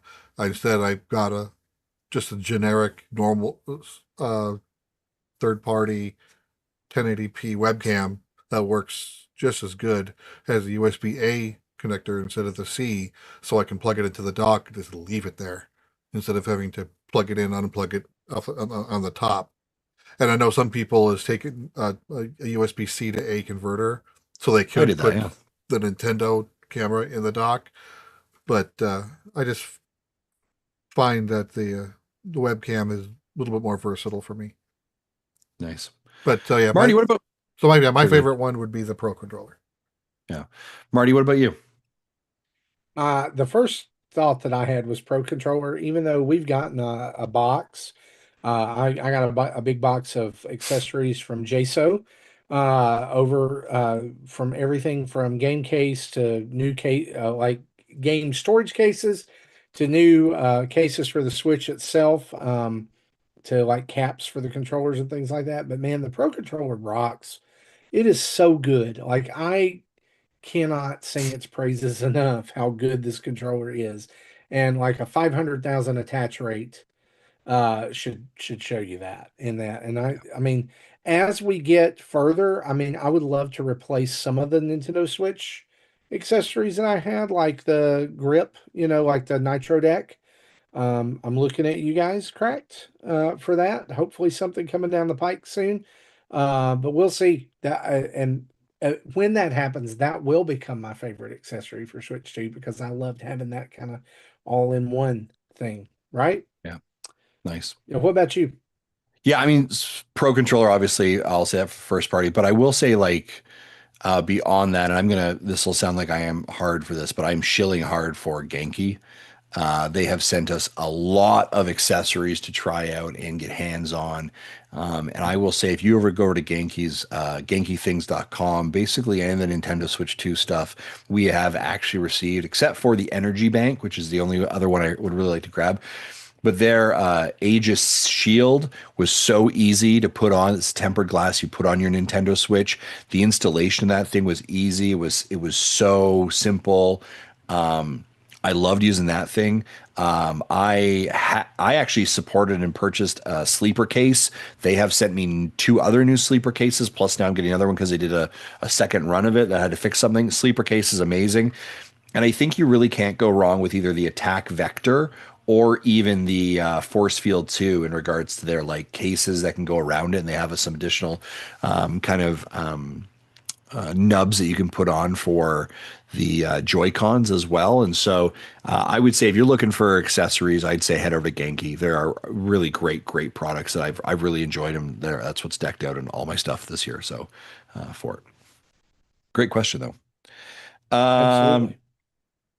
The Jiggy Collector asks, with Switch 2 on the level of the Series S, could we see Battlefield 6 showing up? And would EA test the waters with ports? And which dad would support it? Oh, I love where your head's at. I don't think so. I think Battlefield 6 is probably a hill too large, too big, I think. I would love it to do it. I don't know. What do you guys think? I'd like to see them try, but Yeah. EA is not known Yeah. for trying risks like that. Yeah. They have a That's what I track was record of thinking. not trying. Well, but like what? EA just did Madden, right? Like for the Switch. So if they see the sales numbers there, That's right? true. Like they may do it. I think the other part of it is that they know that like COD is coming to the Nintendo Switch too, right? So like I wouldn't be sure. It just wouldn't perform as well as I think you'd want it to. And I think in a game like that, that level of like precision that you want, like that pixel precision for a shooter, yeah. Which dad would support it? I would. Yeah, for sure. Like that feels up my alley. I think Tim would too. Tim feels like like a Battlefield 6 kind of guy. I don't know that I would. I would need to see. I've not ever played a Battlefield game, Yeah. but if it was something that our community was into and Yeah. that felt fun, I probably would jump at it. I'm like we've said this a lot of times on the show, Jiggy, that put it on the Switch. We'll play it. right? That's Yeah. where we want to play it. And so we welcome all the games. Come on. Yeah. Uh, David David Balaka asks, what changes would you make to the new Dragon Drive game to increase the perception and broaden appeal of the game? It appears the reception has been lukewarm. More interesting characters, play arenas, or options. I think we've sort of talked a little bit about this. I think one of the things that, and I'm pretty sure it doesn't do it, and I need to validate this because I have the launch title, is progression, right? Like play X amount of matches and you unlock Y, like almost a mini battle pass, right? To actually make the desire to do something additional in the game to earn the next piece. And I don't think it does that. I could be wrong though. Um, what else to make it more appealing? I think probably not just mouse controls, being honest. That would probably make it a little more appealing. I was gonna The say like characters are the characters are generic, right? I don't have an attachment. having control like controller controls. It's like, do you think tank controls would work? You know what I mean by that? Yeah, that's very possible.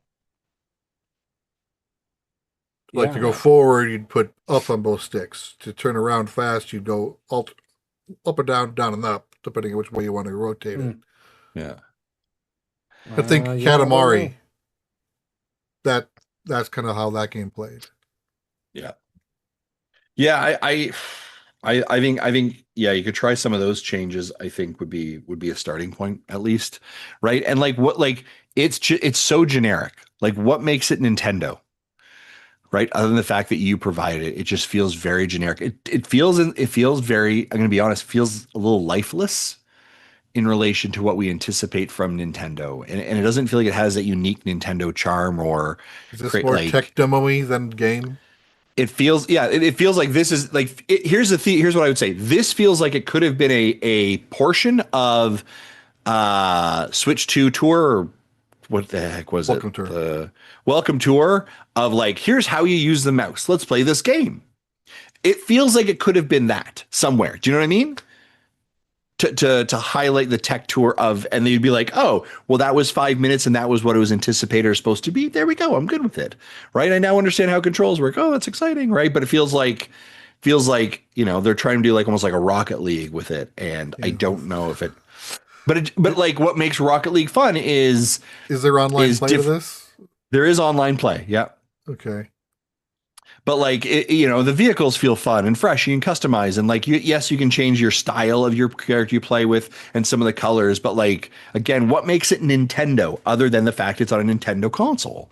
And I feel like it's missing that Nintendo magic, right? Like none of these, like, it's funny, the icons, right? The icons that showed up, you can change your profile on Nintendo Switch 2. I was like, why? Do you have a relationship? Do you have an attachment to nondescript character in Dragon Drive?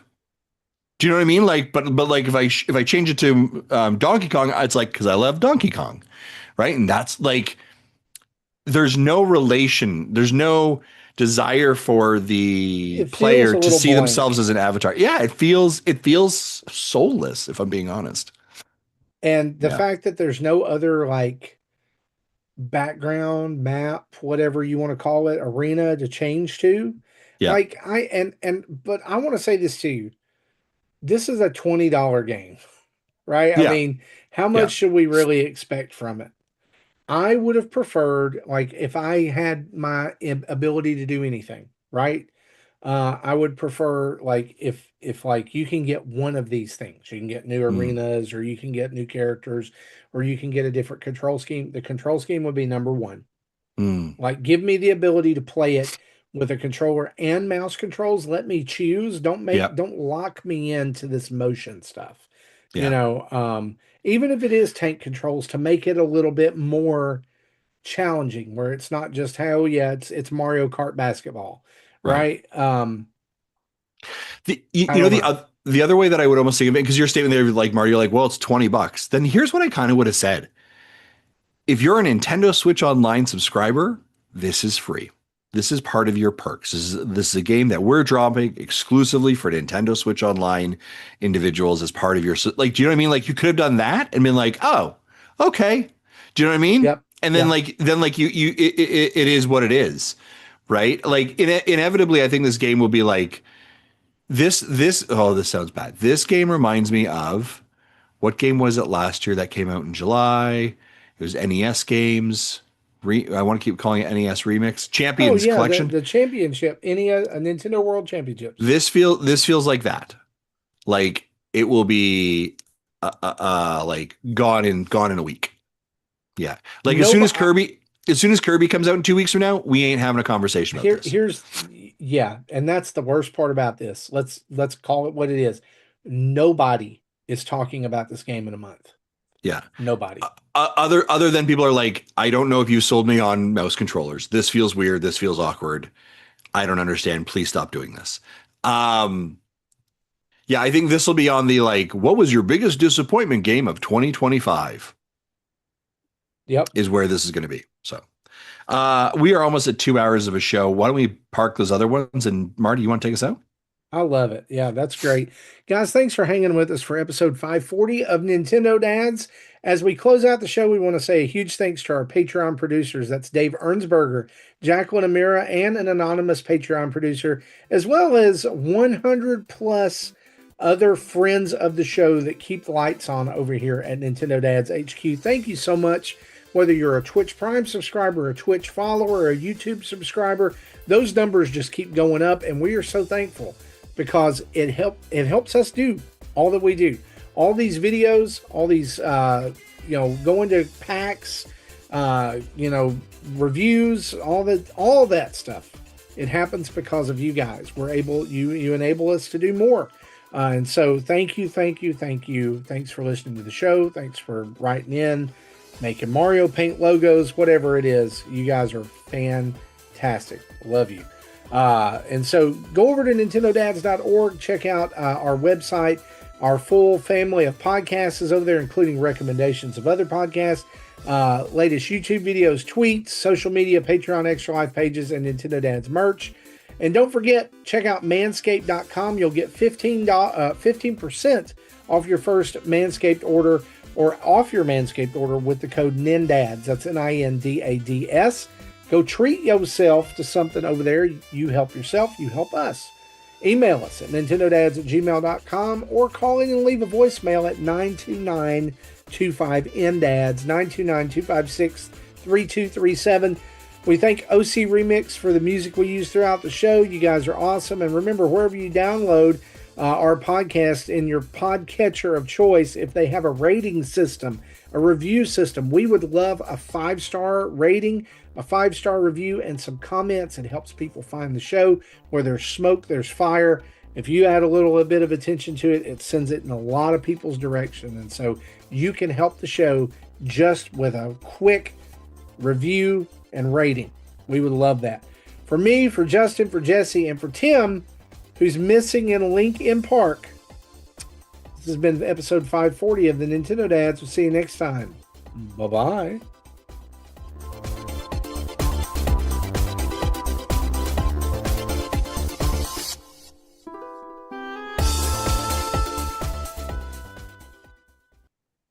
Thank you for listening to Nintendo Dads.